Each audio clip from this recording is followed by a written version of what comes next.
All right, the first question that we have, and you can view our answers on kgw.com as well. Jusuf Nurkic, he hasn't looked much like the player who won the hearts of Blazers fans during his 20 games with the team last season. How concerned should Blazers fans be about Nurkic's play? I want to hear the Noah Vonleh theory over here that we almost got into. That was all I had on that one. Oh, okay. Just to touch on a little bit, Noah Vonleh played really well last year once Nurkic got here. But if you look at, and I don't have them in front of me, I'd have to go track them down. But if you look at the advanced stats when Nurkic wasn't playing with Vonleh, they were much worse than when he was on the court with Vonleh. I don't think it's going to happen immediately, but I would not be surprised if eventually Vonleh gets that starting spot back at the 4 because of the way he and Nurkic match up and play well together. And if that happens and Aminu goes to the bench, Terry Stotts likes to play Aminu and Harkless together, and Harkless might go to the bench too, and then Evan Turner moves into the starting lineup. I think that could all happen down the road. But as far as what Nurkic is doing right now, he doesn't look the same as he did last year. His stats look pretty good. He's averaging about 13 points and 8 rebounds a game. He's only playing 25 minutes a game, and it's mostly because of foul trouble. Yeah. He's only getting about 3 fouls a game, but he's been in foul trouble in 3 of the 4 games so far, including Well, he had 3 fouls in the first quarter. Yeah, and that just threw him off. And if you look at his stats in that game, when he was on the court, he was quite good. Productive. And his defense was great when he was on the court, but he was just, in foul trouble. So there are things to be concerned about with Nurkic right now. One, he's not shooting the ball well. He's shooting about 36% from the field.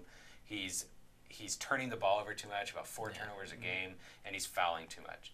I do think all 3 of those things are things that he has done at a much higher level in the past, and I think he'll get back to that.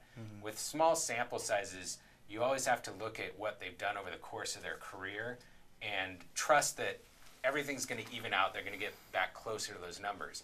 And if he was doing, with his shooting percentage, he's shooting really well in the mid-range. He's taking those long twos, and he's shooting about 50%. But on the shots in close at the rim in the restricted area, he's shooting, what did I have here? 38% in the restricted area. I mean, those are shots right at the rim. Those should be 60% better. Right, yeah. Last season, he shot for his career, he shot 54% in the restricted area.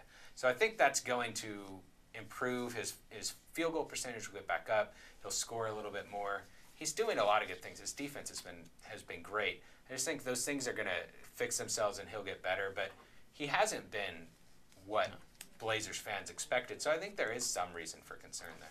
And do you think he's pressing at all, here going into the season with all the expectations that were placed on? When he came last year, this is just the Blazers, were like 10 games under 500. They weren't going to be a playoff team at that time. Right. We got this guy no one in Portland had ever heard of.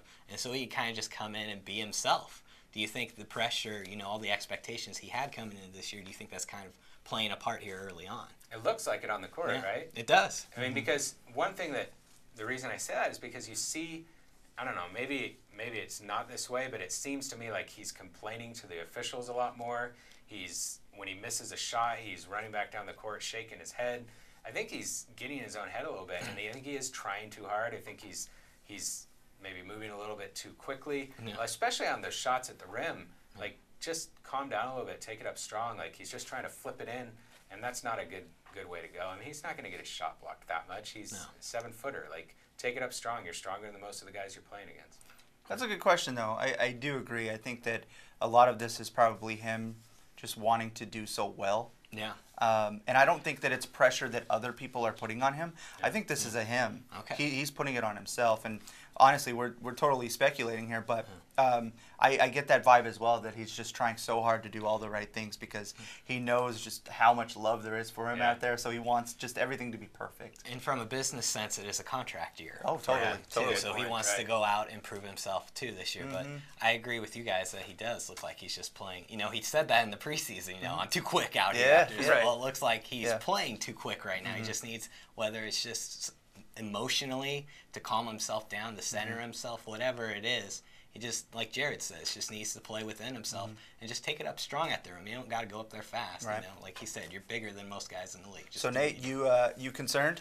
No, I'm not that concerned. Not at all right now. I mean, he's still, like Jared said, while he looks different, he's still averaging 13 and 8. The foul trouble is concerning early on in games, and the turnovers are obviously concerning. But he turned the ball over last year, too. I think he has his whole career. Yeah, I think he averaged 3 a game last year, and right now he's averaging 4. So he's averaging an extra turnover a game right now. So we'll see that drop, I think, a little bit. But that's something that just part of the way he plays. He's aggressive. And so I'm not all that concerned right now. I think if you're a Blazers fan, the fact that he has played so poorly, or maybe not poorly, but underperformed so far, and that they are 3-1 still, is something you should take away as a positive. Obviously, you'd like to see him play better, and I think he will become the Nurkic we saw last year. And when that happens, this team will be even better than what we've seen so far. Yeah, unless you expected Nurkic to be an all-star. I would put the concern level at 0.